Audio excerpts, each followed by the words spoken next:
হৃদ শোনা সমস্ত কষ্ট দুঃখ যদি আমি নিয়ে নিতে পারতাম খুবই ভালো হতো, তাই না? কেন বলছি এ কথা? কারণ আমার ছেলেটার আজকে 9 মাসের ভ্যাকসিন রয়েছে, ওকে 4টে ভ্যাকসিন দেওয়া হবে। আমি কাজ করছি আর ভাবছি আমার এইটুকুনি ছেলে কি করে এই 4টি ভ্যাকসিন সহ্য করবে।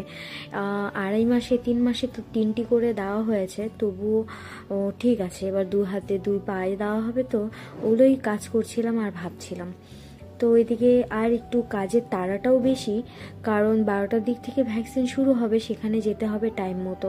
ভেবেছি স্নান খাওয়া দাওয়া করিয়ে তারপর নিয়ে যাব, কারণ ভ্যাকসিন দেওয়ার পর খুব কান্নাকাটি করবে, ওকে তখন আর কিছু খাওয়ানোও যাবে না। আর এদিকে নিয়ে এসছে মাছের মাথা আর মাছের তেল, তো হচ্ছে ফটাফট সব কাজগুলো সারছি।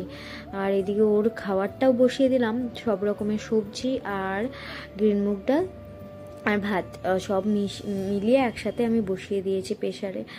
আর এসে দেখি ভ্যাকসিন নিতে এসে দেখি যে খুবই ভিড়, আর হৃদ ওর বাবার কোলে ঘুমিয়ে পড়েছে।